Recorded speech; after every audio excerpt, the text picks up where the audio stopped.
All right, guys. And then there were three. Unfortunately, we do not have CTO again with us this week. He's had what looks like a bit of a medical appointment. I think he'll be back next week, bit of a tooth issue.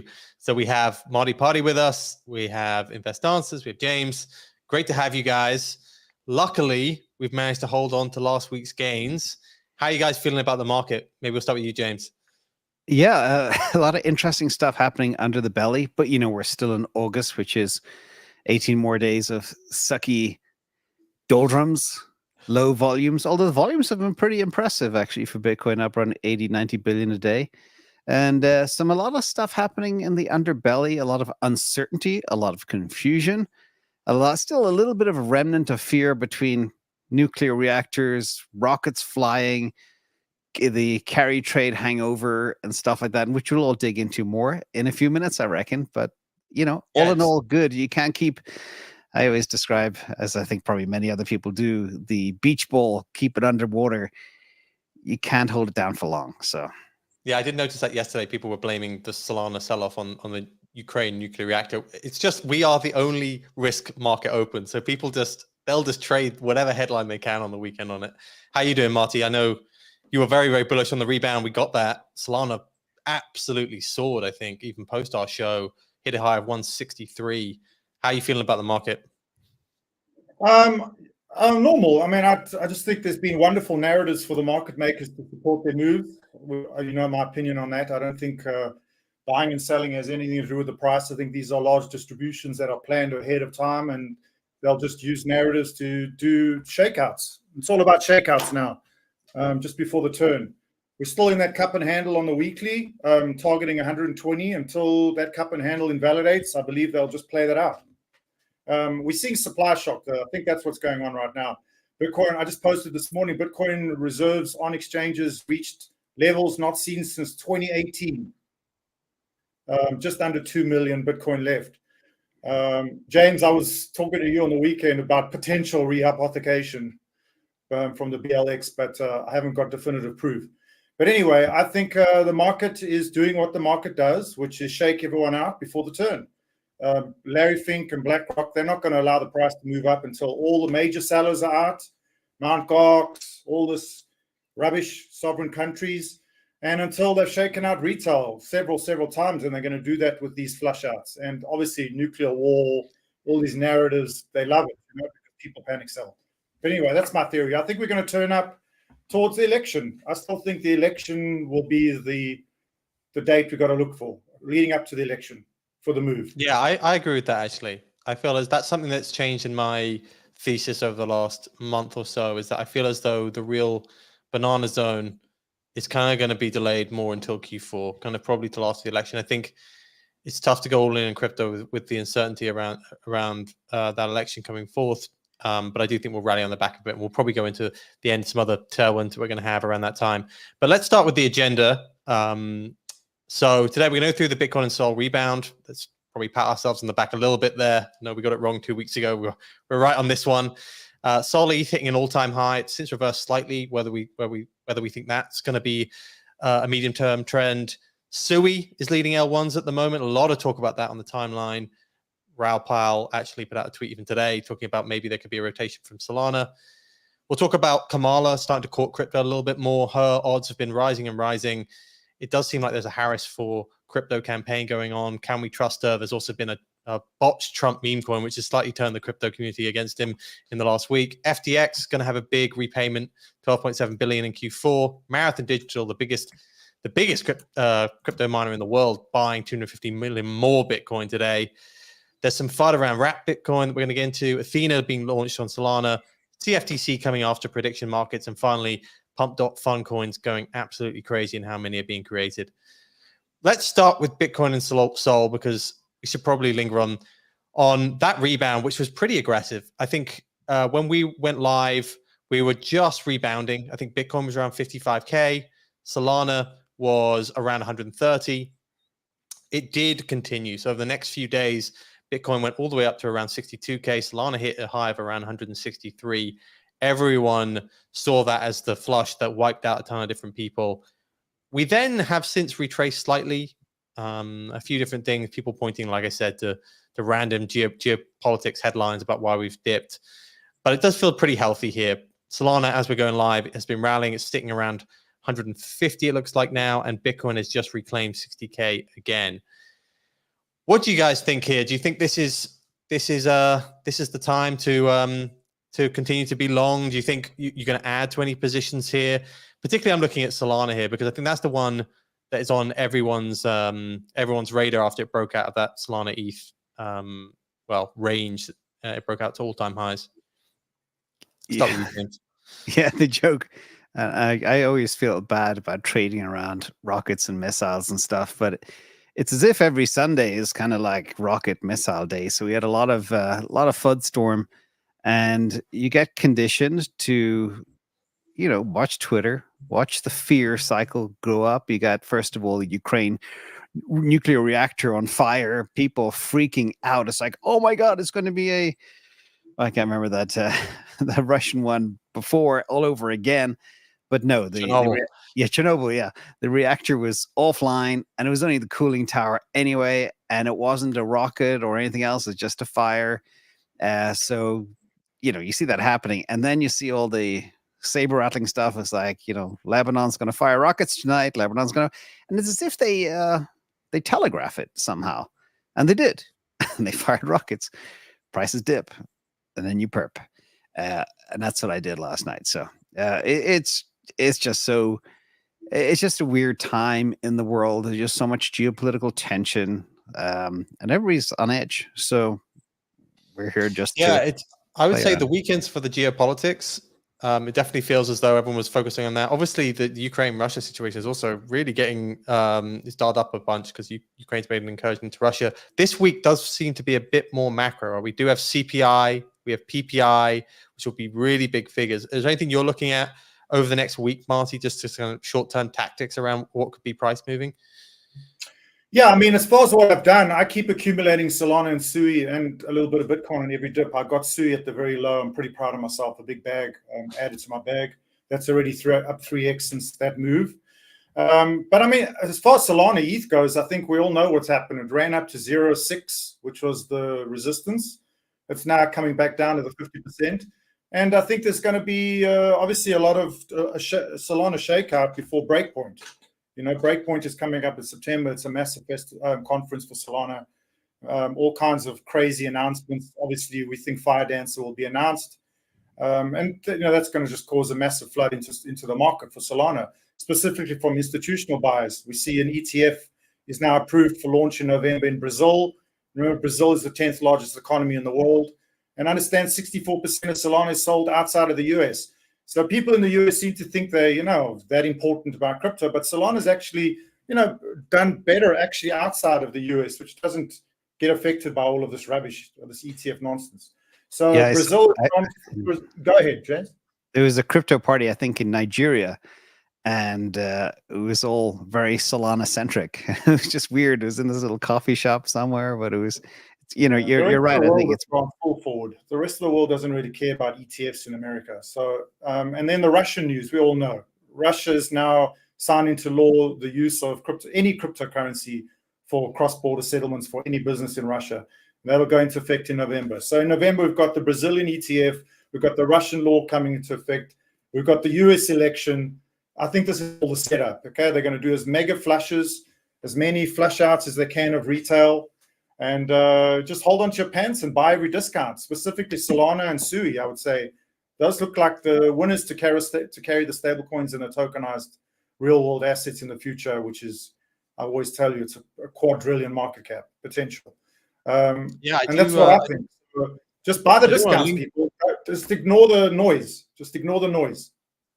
Don't look at the news. On this SOLETH chart a little bit, because just the importance of it, it hit this level 6 times and then broke through on the 7th time. This has been a very long-term resistance level for the SOLETH chart.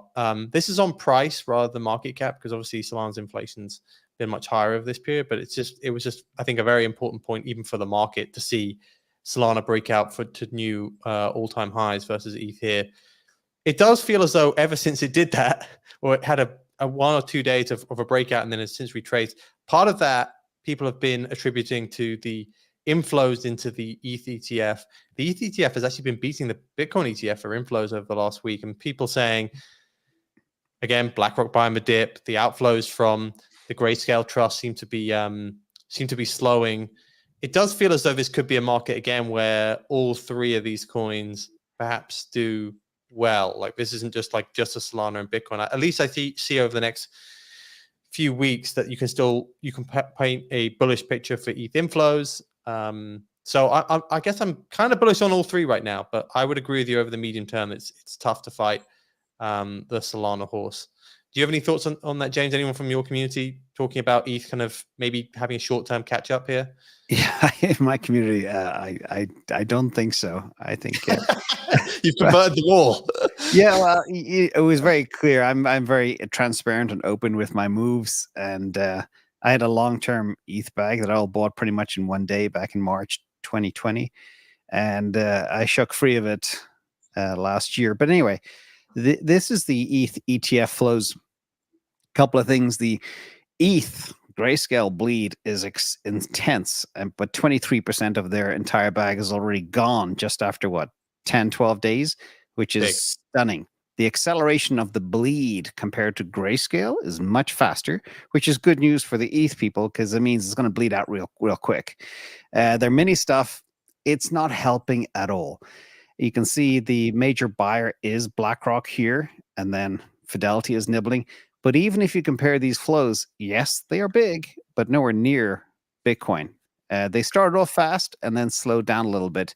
So I think maybe the trad people are kind of looking at this and questioning it and seeing, is it really the way to play the crypto supercomputer, or is there a better way? And then you have the stuff that Marty mentioned happening in Brazil and other places. So I think the big thing, it was a very interesting turning point that happened last week. I don't know if you guys saw, but it was this. This is for the first time ever, Solana flipped Ethereum from Mindshare. Do you guys pick up on this one? I don't know what website this is. Can you explain that, James? What is Mindshare? Yeah, it's the amount of chatter in public realms like X, etc.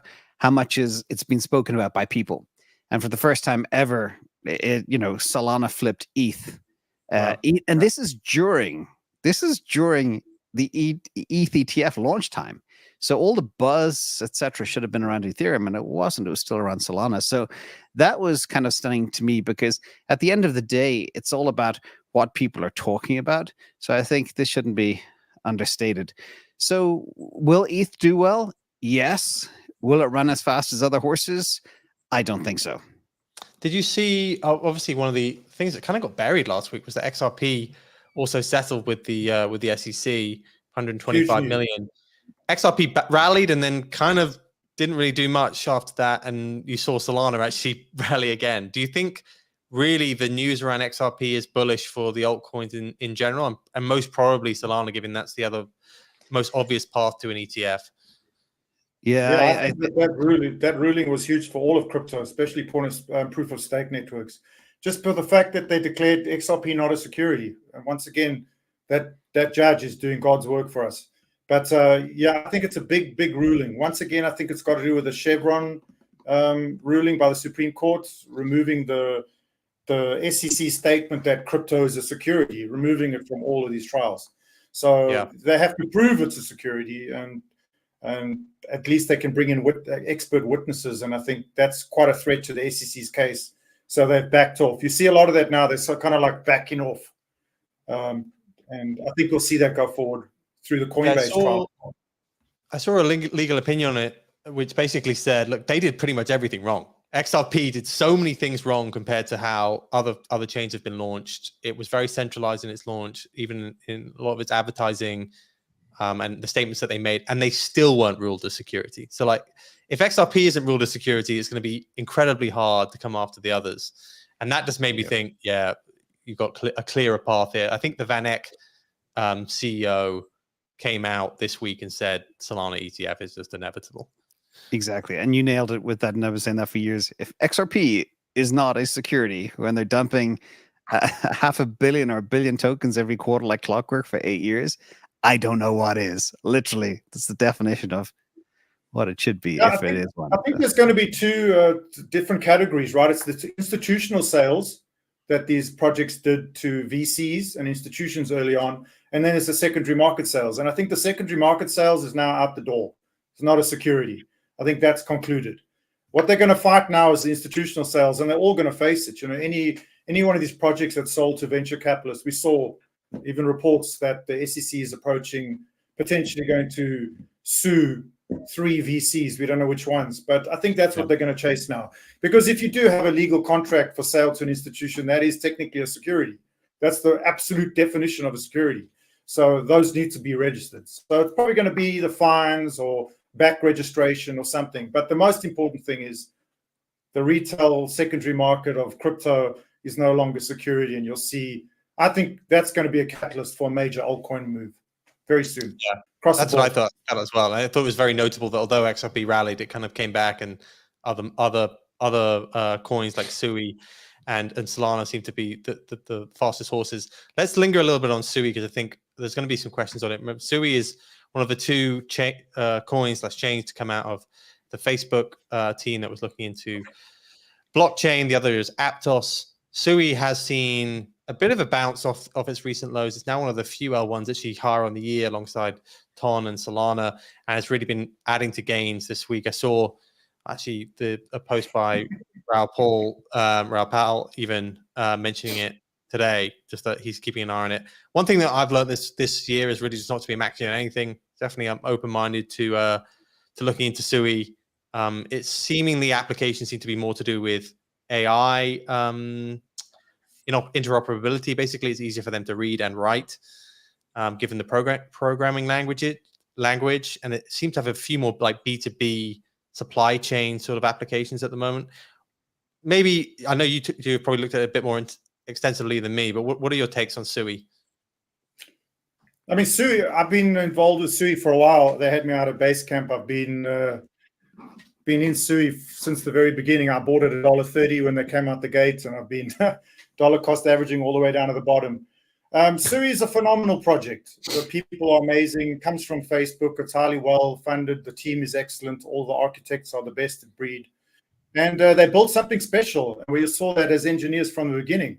They pretty much took the recipe of Solana. They didn't do proof of history. They did more traditional consensus mechanisms. But what they did that was really clever was they used Move. So they used the newer programming language, which, if you know, Solana uses Rust, which is a pretty low-level programming language.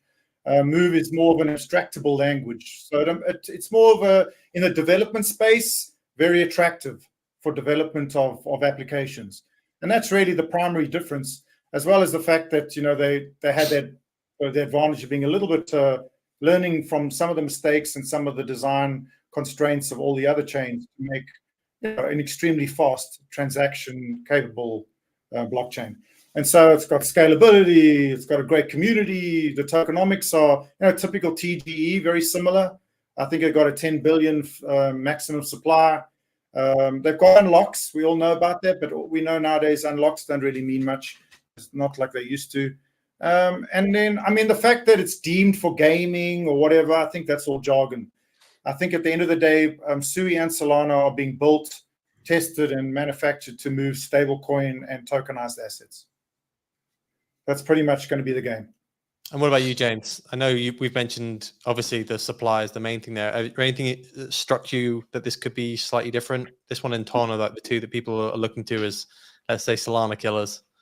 Exactly. So, and that's what I do extensively is analyze all of the stuff. Let's look at a couple of quick things here. And it's funny because this question came up a few days ago. It's down 59% from all-time high. Not good. Only 26% of the tokens are circulating, which means, yeah, tokenomics may be fine, but there's going to be a lot of token raining happening. This is the October rain, SUI 55 million of unlock on 1st of September, which may not be that much compared to others, but still, if you look at retail investors that are buying this thing and the price of it, people have to buy a lot of tokens just for this thing not to go down, assuming those, when it gets issued, it's actually sold. But I look at much more interesting stats. Is it the Sol killer? And that's what I always look for. You know, when I had it in the ETH bag, I was looking for the ETH killer. I identified the ETH killer and then swapped over.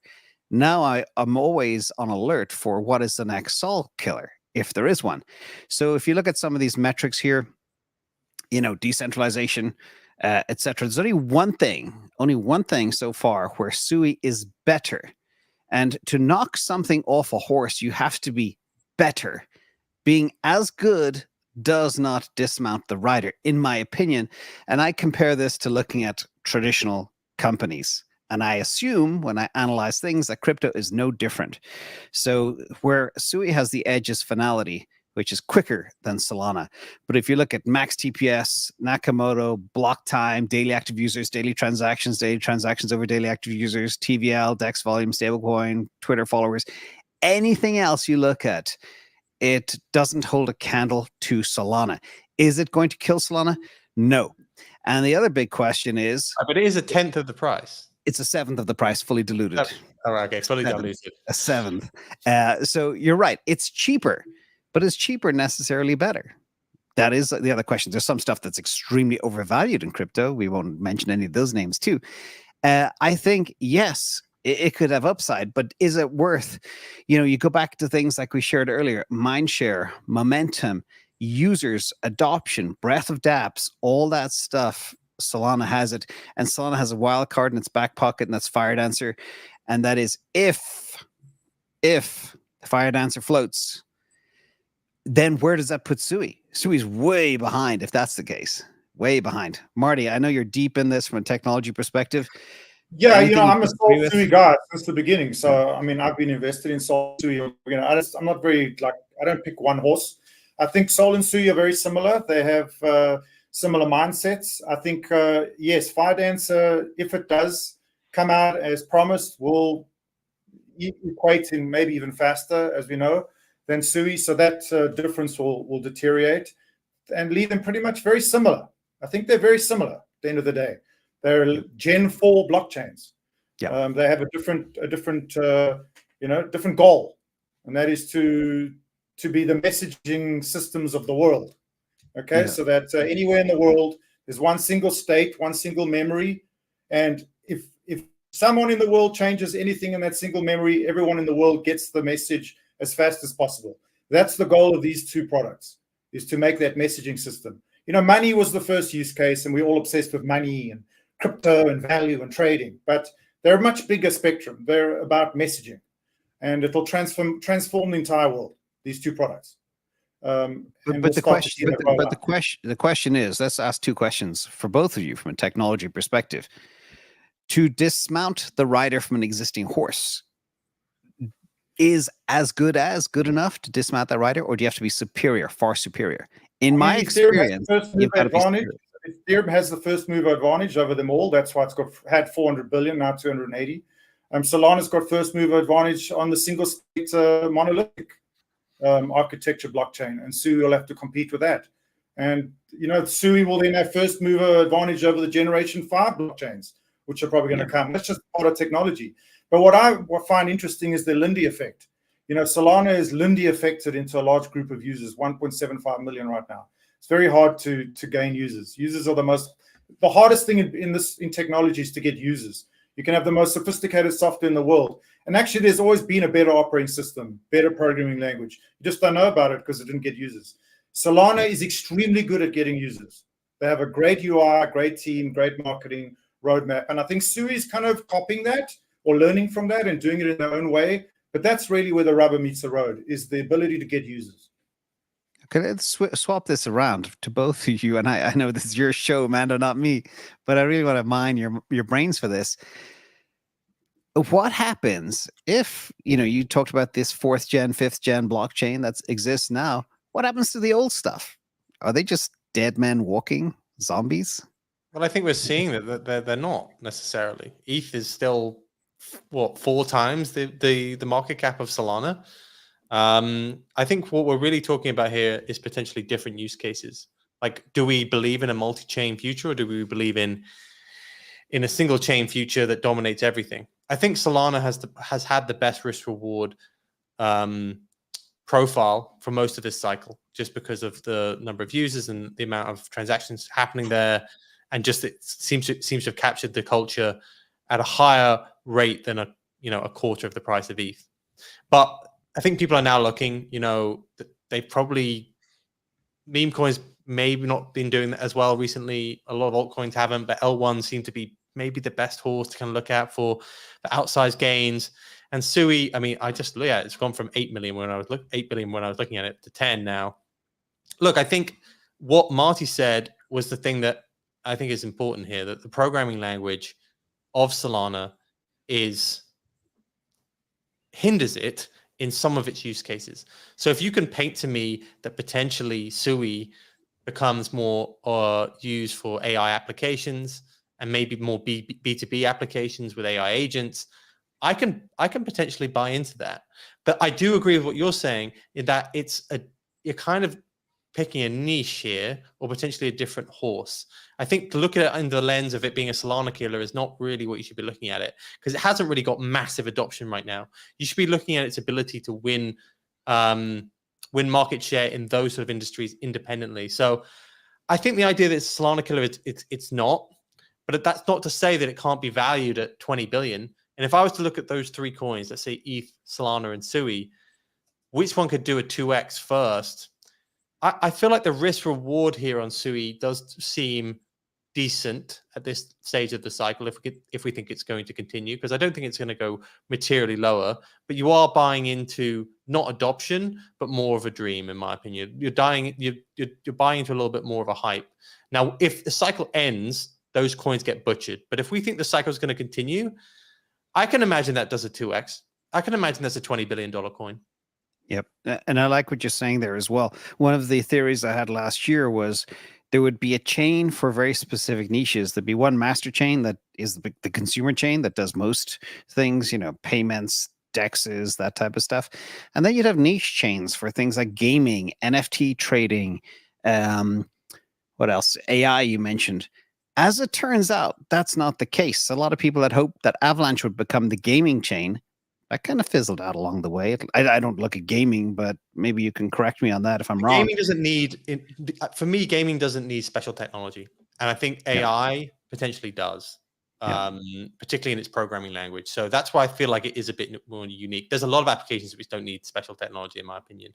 And faster also isn't necessarily what they need. But it does feel, I do think this could be a niche. I think it's one that SUI will hold on to and try and promote for sure.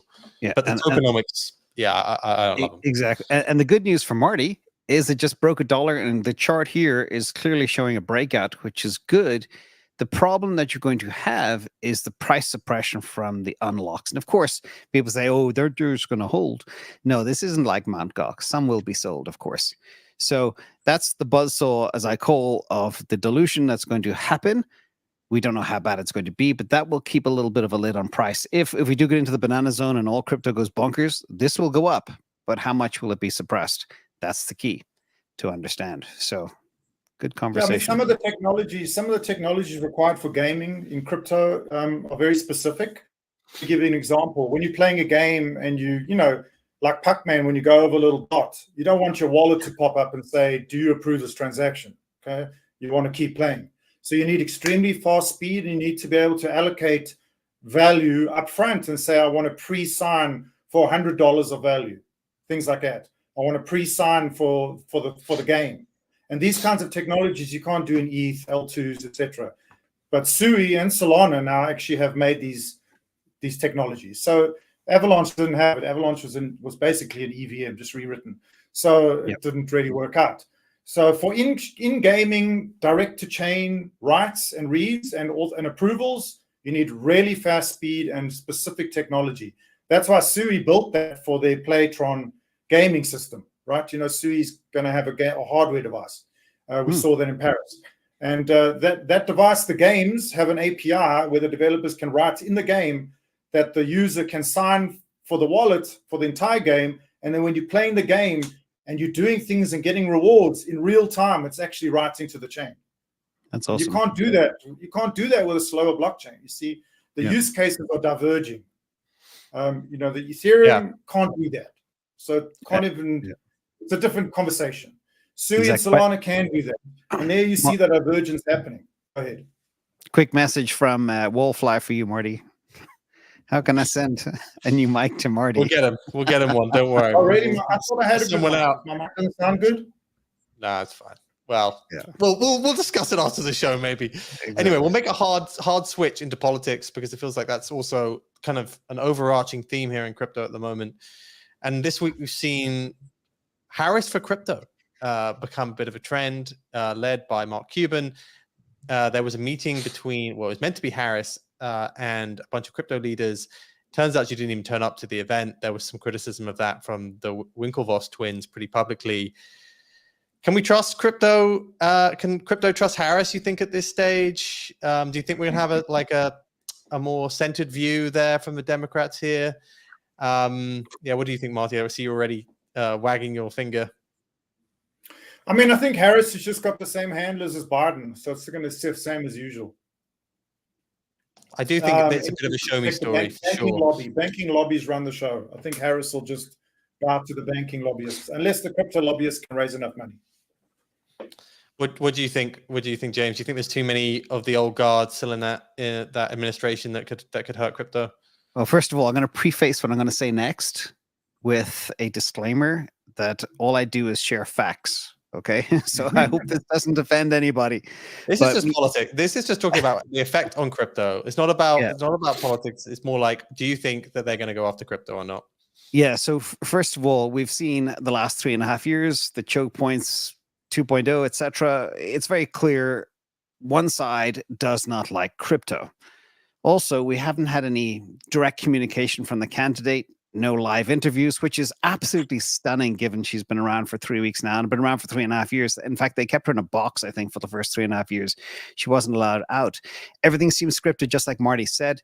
It's the interns writing the debates, stealing ideas from other candidates, etc., and promising we're going to close the border. And this is from the border czar saying they're going to close the border, but she didn't do anything for 3 years. We're going to fix inflation. We're going to bring down the cost. Why didn't they just do that now? We're going to stop taxing tips, going after the key state of Nevada, which is an important battleground state. It's just like they're telling people, like all politicians, what they want to hear. It is incredibly disingenuous. Would I trust the Harris administration? Do you trust either of them? Do you think Trump's going to be as positive about crypto as he says he's going to be? For me, I don't trust any. Yeah, I don't trust any politician. That's very clear. But I think he's not going to go down the war against crypto that the left has done. Yeah, I agree with that. So from that perspective, if you have a choice for crypto, I think Vivek had a great tweet yesterday or this morning. It was like, it's one way or the other.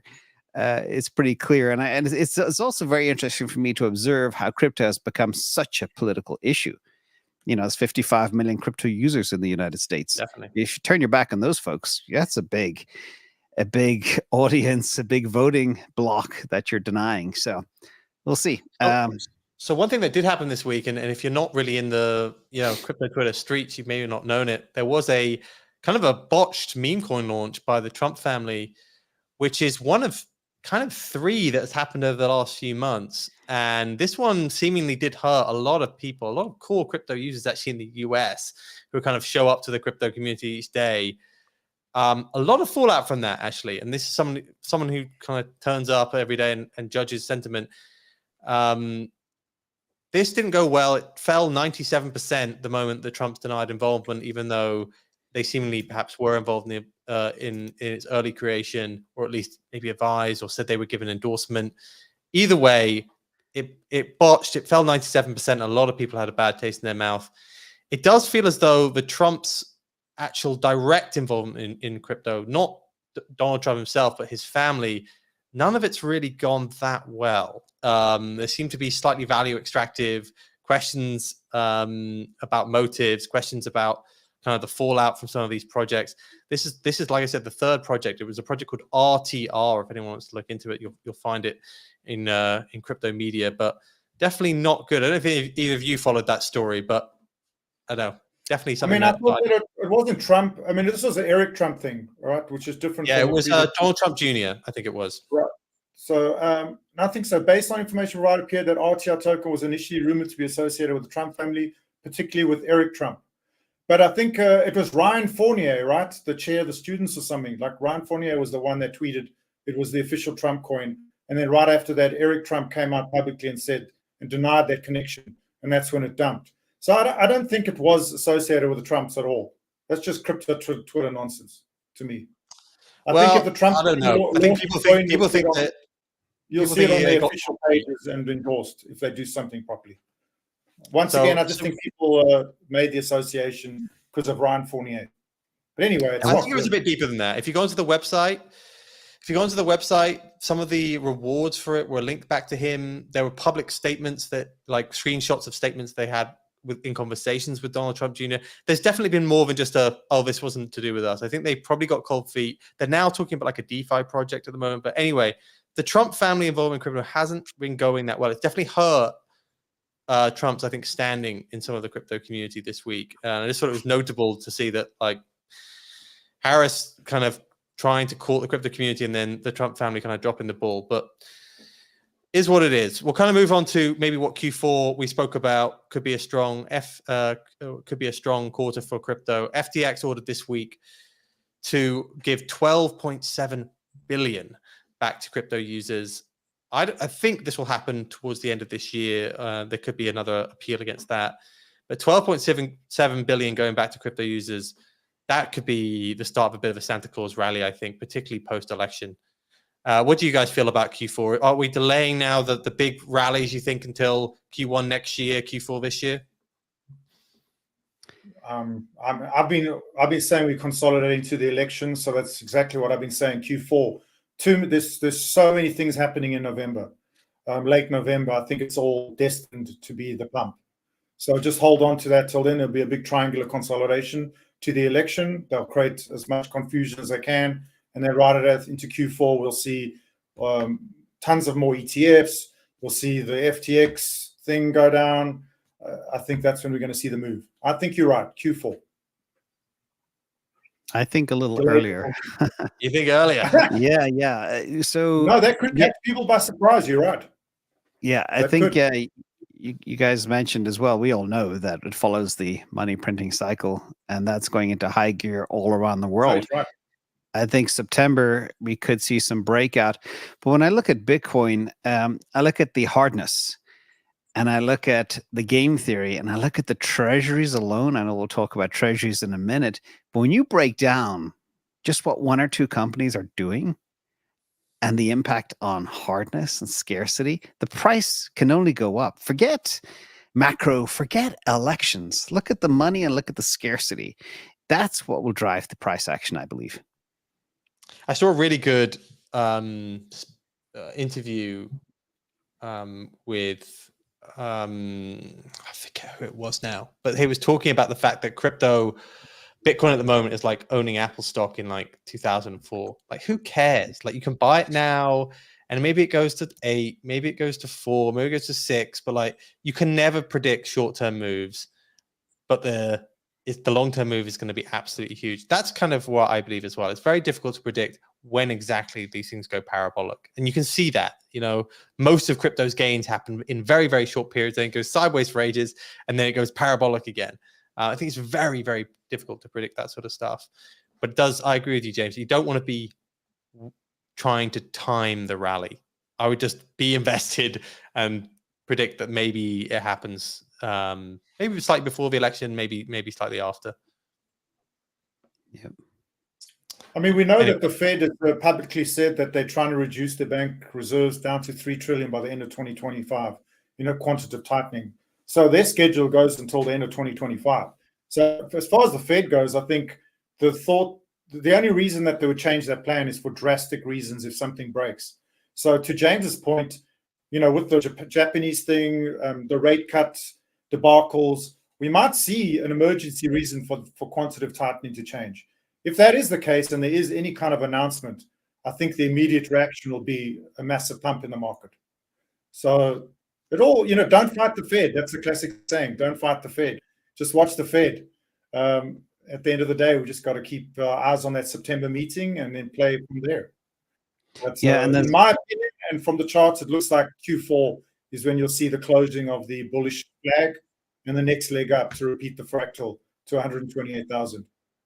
Also round 3 of accumulation for the ETFs. We have Morgan Stanley unleashing 15,000 sales advisors. That's a big one. That's A huge. big one, yeah, sure. I think that one, FTX, and we actually had another thing today. I'll just share my screen, which was Bitcoin miner Marathon, which is the biggest Bitcoin miner in the world, buying another 250 million. They're doing a private note. So this is kind of the strategy for a lot of different firms, seemingly in crypto after Saylor. They now have a hodl strategy, they're calling it, where they're basically going to try and keep as much Bitcoin as possible. I just thought this was interesting because a lot of miners have been selling, the particularly because the costs have obviously gone up post the halving, or at least the net revenue, let's say, has gone down post the halving. And someone like Marathon coming out and saying, hey, we love it here, we're just going to keep on buying. What do you think about this? Just shows the confidence in such a key player in crypto that we're going higher. Yeah, this for me is stunning. When they first came out and said they bought $200 million worth of Bitcoin, I was like, hang on a second, you're a chocolate factory. This is my crude analogy. You're a chocolate factory. You make chocolate, and then you're going out to the store and you're buying chocolate. It's like incredibly bullish. They have over 20,000 Bitcoin already. They mine about 700 a month right now. So when you add the 200 million that they've just bought on top of the other 250 million they're going to buy, that's another 7,500 Bitcoin, which is a lot from on top of their 20K bag. So that's what, 17 days of issuance approximately. And then you got MicroStrategy coming out now with a $2 billion buy that, if at the current price, that's over 33,000 Bitcoin. That's 74 days of issuance. So I always look in terms of days of issuance. You got the biggest public miner on the planet not selling. Okay. That drives supply crunch, and they're buying. You got MicroStrategy buying. These two players alone will buy a quarter of a year of the supply. And then you have all these other folks snacking on the stuff right now. Tether are churning their profits into Bitcoin. They make 5% on treasuries. They're putting that in. Semler's in there. The Block churning 10% of their profits into Bitcoin. Marathon, we mentioned. Tesla still hold, etc. I mean, it's crazy. You got Metaplanet in Japan. The game theory for the Bitcoin treasury play is about to explode. There was a company in Santa Clara, MedNet or something as well. They started doing the treasury stuff, and they're all borrowing fiat to buy Bitcoin. And they're showing the world the playbook that Saylor's been talking about for over 3 years now. It's going to kick off. I can say that for a fact. It's just, this thing is just too scarce. Now, we know that about 34% of all Bitcoin miners are kind of public, so we can track what they're doing. The other 67% or whatever, 66%, they have to sell Bitcoin to pay their bills. So there will still be that. But the amount of issuance on a daily basis, say take 65% of 450 a day, that's not a lot. When the average buy for BlackRock every day is over 2,000 Bitcoin, just BlackRock. So when you add up all these players, where is this Bitcoin going to come from? This is what I can't figure out. Well, we've had some distributions over the last couple of months, but I agree with you that now puts it in the rearview mirror largely. What do you make of this, Marty? I mean, I think Marathon, there is definitely an arms race within the mining community to be number one. And I think part of the bragging rights is who owns the most Bitcoin themselves. And I think Core Scientific right now owns more than Marathon, and Marathon wants to jump into number one. So that 250 million should do it. They'll pass, and then they'll be just behind Tesla and just behind, and then obviously MicroStrategy has the largest Bitcoin treasury. And they're just about to make, like James says, a major move. So I think there's sort of an arms race now of Bitcoin treasuries amongst publicly traded companies, from MicroStrategy to the mining companies to Tesla. Coinbase even now own 5,000. I think that's the new race, and we should keep watch it. I watch CoinGlass has got a Bitcoin treasury section. I find it very entertaining to watch the list. It changes a lot, and I agree with James. I think that's the race. Is publicly traded companies need to hold Bitcoin in their treasuries, and ultimately it's the Michael Saylor methodology at play. Yeah, everyone wants to be said. I said it did come out, I think, this week and said he has over $1 billion of Bitcoin personally as well. So he's definitely, 17,700. in fact, he was the person who was talking about that Apple metaphor. You know, he made a couple of speeches, I think, on Financial TV this week that's kind of worth speaking about. We'll move on again quite quickly to what's been going on with wrapped Bitcoin, which has been slightly a strange scenario. Wrapped Bitcoin is the Bitcoin that you find on ETH. Originally, it was custodied by BitGo. They are now moving their custody to Asia, it seems. And in particular, Justin Sun is going to be involved in this as a custodian here, and the Tron network.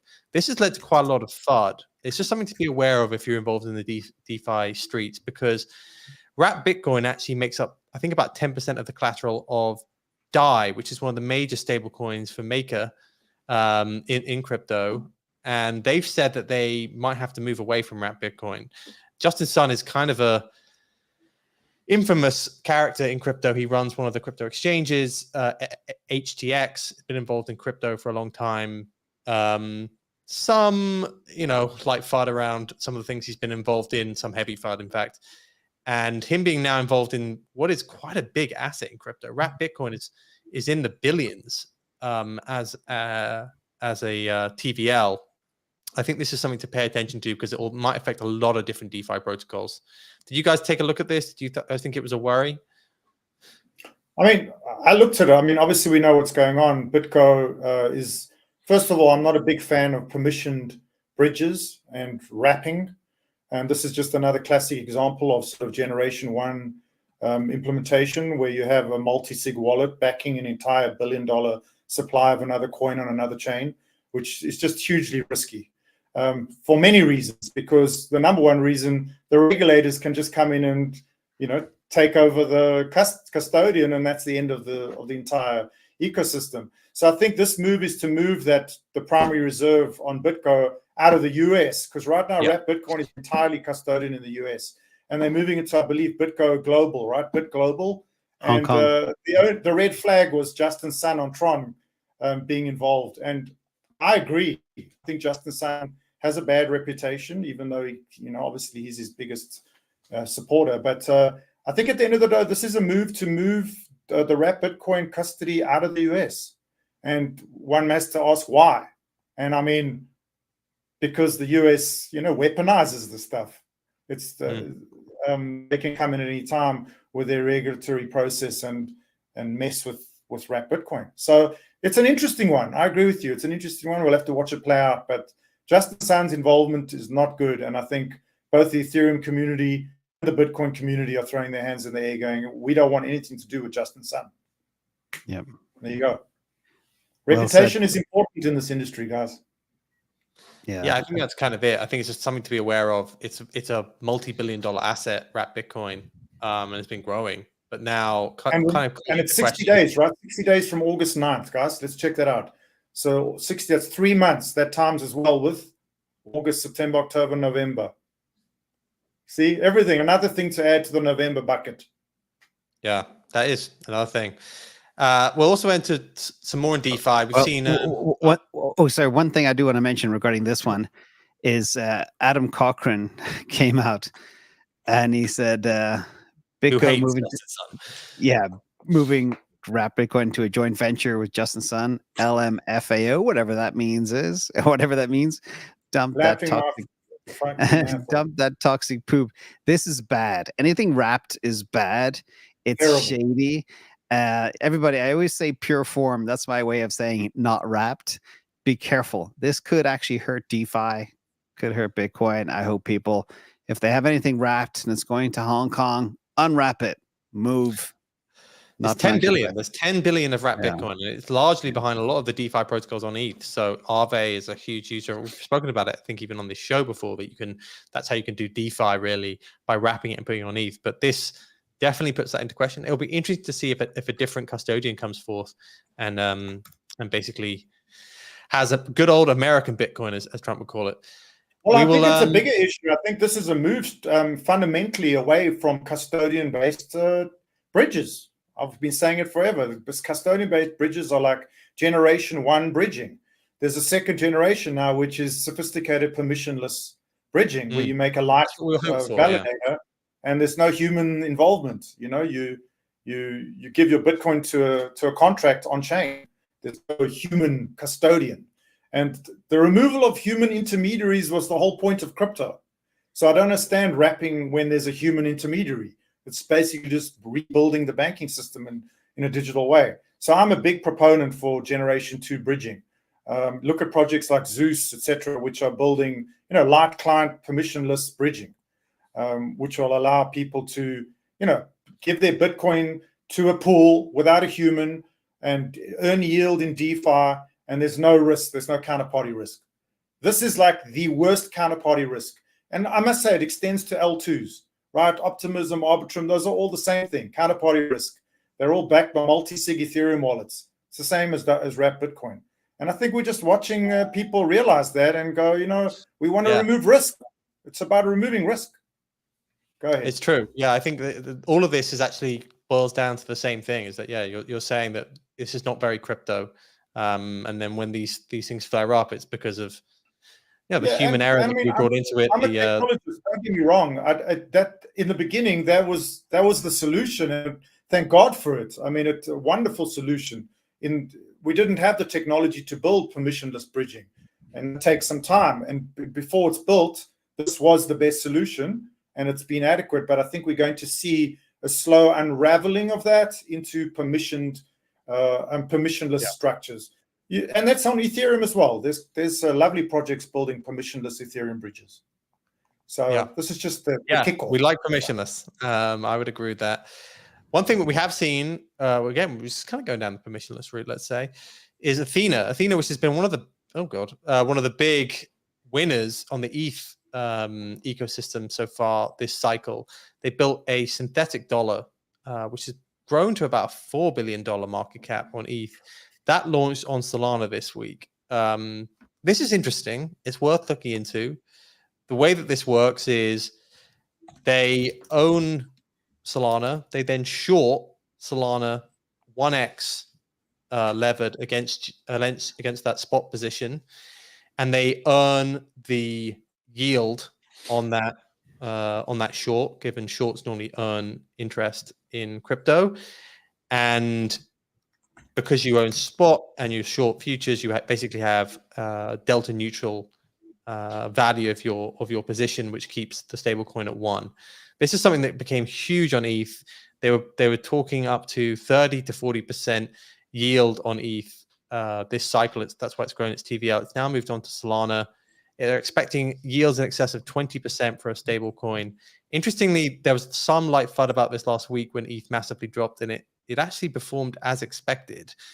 Have you got any of you guys looked at Ethena? Is this too like crazy stuff in DeFi for you? I do. Okay. Like, having looked at this. This isn't a Ponzi, but there are ways that this can go wrong. But it's something that I pay attention to. We've seen this story before. It's all about kind of, playing volatility, and peg stability is fraught with risk. It's the negative funding rate game that we've seen many times before, synthetic algorithmic stable coins. We know the history. Also, what's weird about the ENA group is the execution and governance risks. There's a huge lack of transparency regarding the execution of trades and the management of collateral. Nobody knows what's happening behind the curtain. And it could have a huge market impact and liquidity concerns. This could be a black swan in the making if it blows up. And I think ENA, during the big ETH dip, it did lose a peg for a little while. It didn't actually lose a peg, but what actually happened is, now, when you short something in crypto, you're normally making a yield. In the ETH dip, shorts were being actually had to pay to be short. Therefore, the yield on this went negative. And that's how this protocol is meant to work. If funding were ever to go negative for a period of time, you'd actually earn negative interest on this. Now, periods of funding being negative in crypto are normally very brief, and they're involved in times of massive market stress. And that's exactly what happened last week. The actual yield on Ethena went negative for a brief period, but then has since flipped positive again. I agree with you. If we go through a period of extended negative yields on futures trading, there could be potentially a risk. But I've even looked at it in that scenario. I think it would still work as predicted. People wouldn't make money on the yield. The real risk here is the custodian risk that you mentioned. They are obviously having to do these trades at several different centralized exchanges, and if one of them is to go down, it really could bring could cause a lot of issues at the Ethena level. So I think that's the main risk. It's more counterparty risk that is the main risk here. But a lot of hedge funds have been doing these sort of trades in crypto for years. The classic, you own spot, you short futures. This is what all the people that were doing the Bitcoin ETF were doing. Athena's just allowed people to do it for retail, but obviously it's DeFi, do it at your own risk. But there is now a stable coin on Solana, which is earning, looks like 12 or 13% right now. It will be interesting to see how that grows. It's the fourth largest stablecoin already. They've definitely been one of the success stories, at least, of this cycle. And beware grabbing pennies in front of a steamroller, everybody. That's what CTO would be saying right now, right? Yeah, That's a good For one. sure. He does. Yeah, I agree with that. If you think there's a high chance of risk, I mean, what is it? 1 in every 8 years that would be if this doesn't rug. I can't tell you that Ethena might not rug once in every 8 years, but people will definitely be looking at that, I think, from a yeah. So that's a 12% shot for a 12% return. It's a net zero. Don't do it. That's the math. Yeah. All right. Well, we'll move on to another one of the major success stories of this cycle, which has been prediction markets. And I think this week we saw the CFTC come out and basically say they might have some issues with prediction markets. Critics say the CFTC's proposed rules broadly characterize and ban certain event contracts, including those related to gaming, with Coinbase calling for CFTC's proposed definition of gaming too ambiguous, and elections, raising concerns that this overreach exceeds statutory authority, stifles innovation, and neglects the economic benefits these contracts provide. Basically, it looks like the CFTC is becoming the new bogeyman after the SEC and is now going to come after one of the big success stories of crypto, which has been prediction markets. Now, a lot of people in the crypto, big institutions in crypto are now trying to fight back and saying this is an overreach. That whole Chevron deference was brought up actually by Dragonfly in their arguments against it, that said that the CFTC has no governance here. This would really suck, I think, for crypto, which has kind of found a good product market fit in prediction markets this cycle. Did either of you look at this or have a view on it? I think this election cycle is interesting for three reasons. First, mainstream media is dying. Second of all, truth is coming out on platforms like X. And third, you have prediction markets. I know that these lawmakers argue that allowing betting on an election could undermine the integrity of elections. If people see all the money is after one candidate, it may shift voter motivations from genuine political convictions to financial incentives. So I can understand where they're coming from, but at the same time, the world should be free. The world should, speech should be free. Betting on things like outcomes should be allowed. In my opinion, I believe in absolute freedom. So that's my take. Yeah, I mean, I have a different take on it. Just to touch upon that slightly, some people have been saying that maybe the rise in Kamala's odds this week has been slightly gamed. Now, they weren't saying that when Trump was ahead, but they have been saying that when Kamala's been ahead, and people have been saying that like special interest groups have been basically pushing up these odds, and that's just something to be aware of. Like there's obviously motivation here to maybe influence an event. You can move these odds very easily with $50,000. So yeah, they can be gamed entirely, and that's why it'd be good to have a kind of position sizing. But I'm sure that can be gamed as well. But Marty, I don't know. I don't know if I read into that because no one said that when Trump was ahead. But yeah, that's definitely. Well, that's the funny thing is, Trump's ahead and the crypto bros are like, yay, and then Trump is behind, like, this is crap. Exactly. What did you make? Yeah, I mean, I have a kind of a different take on it. I think not all prediction markets have been implemented the same way. I think they're a hot thing right now. People look at them as some kind of decentralized voting, a different prediction based on transparency and blockchain. But if you look at the actual implementation, Polymarket is not very on-chain. And I've actually, I've been going at them for a while to prove that they are on-chain in any way. And they haven't yet proved it. They have some complex answer all the time. But I can't go on Matic and see my bet. It's off-chain. Now, the fact that it's off chain, It's if I not was an a AMM. CFTC, I'd Not an also go, AMM. hang on a second, Yeah. you have $600 million in this bet, and it's not, transparent, it's not on chain. So I think Polymarket's implementation might be a problem. There are other ones that are doing it much more transparently, but Polymarket is pretty opaque. So I think that's leading to, and the size of the bets, guys, $600 million is a lot of money. Where's their money? And what are the what's stopping for Polymarket from just disappearing tomorrow with that money? So these are securities, and they should be looked into. And the bettors do need protection.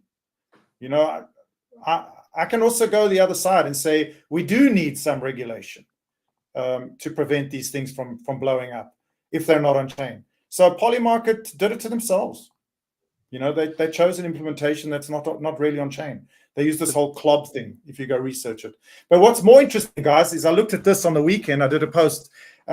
You can see on the two charts of Trump and Harris on their actual Polymarket bets. Particularly on June 30th, Kamala's percentages went up massively all the way to now in the 50s. And I posed the question, what happened on that day? And obviously we know that was when Biden did the debate, right? And he really flopped the debate. And that's when the Kamala bet went up like crazy. And then the other thing is you can go on and look on July 16th is when Trump, you can look at his chart of his bet, hit sort of an all-time high and then, just dumped down to where it is now. What happened on that day? So, and we looked into that and we couldn't really find anything on that particular day. So I do think prediction markets are very valuable. But I think their implementation needs to be regulated because they are just another risk. We don't want anything to blow up at this point. This was the other take, which is by Nick Tomeno, who's I believe it is an investor in Polymarket, or he's certainly been a well-known VC actor in the space. He says a narrative from some of the right is now dark money groups are buying Kamala Yes shares on Polymarket to make it look like she's the favorite, which generates headlines and further shifts popular sentiment. It's true that dark money groups like the Arabella Advisors, I've never heard of them, but maybe we need to look into them, spent billions to get their candidate elected. But that's not what's happening on Polymarket right now. If Arabella wanted to push the entire 1.2 billion they spent in 2020 to make it look like it was 95% Kamala, market makers would quickly absorb that liquidity to reflect the true market price. So there is this kind of question about maybe that's being gamed, but maybe Polymarket is now too big for it to be gamed. It's certainly a bit murky, and I can understand why the CFTC probably might want to step in here and make some rules. Hopefully they don't completely shut it down. Because I do think it's been quite it's been one of the big wins for crypto this cycle that we found something other than meme coins. Speaking about meme coins, there were some changes as well. We'll just touch upon that quickly to Pump.Fun. They've now made it free to make a meme coin, and they've also made it so that if your meme coin reaches Radium, which is the main secondary platform for trading it, they will give out, I think it's 0.5 Sol to the original creator. That has meant in the last 24 hours, 16,000 tokens were made. Only 0.12% of them is making it above 75 million. There's been a lot of talk about how Pump.Fun is now starting to be bad for meme coins in that it's just so unbelievably easy to make them. They're the people who are really making money, and they haven't really had a lot of wins. Just taking a step back, it does feel as though the shift of crypto sentiment is slightly moving away from meme coins over the last month or so and moving to things like L1s or just the majors, really, just in this period of chop. It doesn't feel like meme coins are that hot. And you got things like this where there's 16,000 meme coins a day. That is 450,000 odd a month, right?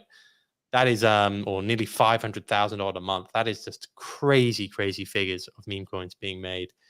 I know you guys aren't perhaps big in these streets, but it would be interesting to see if this now leads to a bit of a medium-term decline in meme coins, and maybe what that even means for Sol. I'm not really too sure, but it's definitely something to be aware of if you're big into meme coins at the moment. It feels increasingly PvP out there. Right. I think. Well, yeah. Do you have any thoughts on that, Marty? Yeah, I mean, you've heard me say it before. I think meme coins were a liveness test for Solana and for Sui as well. I think, the the best way to test software is to put into production and have real humans test it all over the world in real, in a real scenario. And memes are the perfect way to do it. Binance did it in their run. Ethereum did it in their run. Solana did it in their run. To test these things, you need real users doing real things, and memes, that's what they are. So it's been a fantastic test. It led to major improvements in the protocol, leading up to Firedancer. But as far as memes, remember, Solana is not built for memes. Solana is built to digitize the NASDAQ and to move the world's stablecoin. So in point of sale. But to test it, you need real-time metrics, and memes are perfect for that. So I think it blows through, and we're seeing the end of it. We're seeing the I end still of love my memes. I think that they're going to be for medium. I think they're medium-term crypto product market fit there. But I agree with you that it's right now we may have hit peak meme for the short term. I did think on that one, it was very clever for the team to try and incentivize players to build loyalty, and move to Radium so it can be traded and not just rug the actual buyers, because that leaves a bad taste in the whole of crypto's mouth. So I think they're making a step in the right direction here, but it is stunning to see the amount of activity. It is mind-blowing, and it has battle tested the actual chain, which is a good thing, as Marty says. For sure. It's very bullish for Solana, I think, that they can deal with this sort of activity. Yep. I think that's all our topics for this week. We've just about hit an hour. I didn't know if you guys wanted to end on anything or any questions you saw from the team, or maybe any predictions for the next week. We're not gonna do price predictions, but anything you think you should be looking out for? Yeah, well, I mean, the thing I'm most excited about is this Treasury game theory going into full swing. We got the Morgan Stanley salespeople. Sailor's got to drop $2 billion. Marty, I look at it, and I know you're beginning to look at it too. They started the dilution, I think, of the stock. How much is done? Do you know from MicroStrategy? I mean, I just read the S3, right? That's all we really know. They're trying to raise $2 billion in stock buybacks. I don't exactly know how they're going to do it, and obviously they haven't made the purchases yet. They just issued them. I calculated that it'll take 1 to 2 weeks to issue that much in stock, which is a lot. It's about 6 to 7% dilution for the stock. But then once they get that, they turn around and they buy the Bitcoin within 48 hours, which is stunning. So we'll see that reflected in Bitcoin price when the time comes. This week ahead, it depends what the ETFs do. I think, as usual, BlackRock will continue to snag some. Grayscale bleed was hard last week. I think that'll slow down. And I think we got to get above that 63K level again. That's kind of like that resistance wall. Bitcoin needs to get above that, and then the rest of the market will follow the mothership. That's what I do. Yeah, I think also Token 2049, guys, coming up 18th of September in Singapore. Don't underestimate it. It's a massive event. I think we're going to see just unbelievable announcements there from all of the projects. Can you tell people about that event and then the Breakpoint event, how they are related? Because a lot of people are confused. Well, Breakpoint is a Solana-specific developer ecosystem event, and Token 24 is more, total all crypto projects. But they're very intertwined, and I mean, Singapore is an absolute hotbed for crypto. In America, people don't really understand that most of the crypto development is happening in Asia, around Singapore. If you're in crypto, that's where you're getting a job. Singapore is the hub. So this is probably potentially the biggest blockchain event in the world, Token 2049 in Singapore. And you don't really hear about it in the American media. So up to there, I would see there's probably going to be a lot of pumping around that event in all the projects that are going to make announcements. So leading up to there, I would expect the exchanges to try and remove all the longs and do these flushes. You're going to see, like today, just very aggressive flushing up until Token 2049, up until the Federal Reserve meeting on the 12th of September, which are very close, 12th September versus 18th September. So you have very key events. You have FOMC, Token 2049, Solana Breakpoint around the 12th to the 18th of September. And then in November, we've just listed, you have just a tremendous amount of macro and crypto events. So, and that is, in the middle is the election. So we're setting up for this insanely bullish crypto event in mid-September, and then the election, and there's insanely bullish macro events leading up to the election. So all in all, I think it's going to be just an insanely volatile period. And historically, seasonality for crypto is, especially in a bull year, is very strong in the second half, especially September, October. through the end of the year. The question is, when does it kick off? And we shall see. Again, I don't think it's going to kick off after the elections. I think it's going to happen way ahead of that. So we have circa 85 days to go. Let's see. All right, guys. Well, you can find Thank you, Money Andy. Party on X. You can find obviously James on YouTube, InvestAnswers, and on X. You can find me on X and mandominutes.com. I do a newsletter. But thanks a lot for tuning in. We will be back next week with CTO. Hope you guys will have a great week. Bye, guys. Yeah, thanks for having me again, guys. Wonderful. I hope the CTO is going to get better, and I'm sure you'll be back next week. And yeah, this was terrific. What a great summary. Brilliant. Very helpful for you guys. All Thanks the all. best. Appreciate it. You'll have a good one.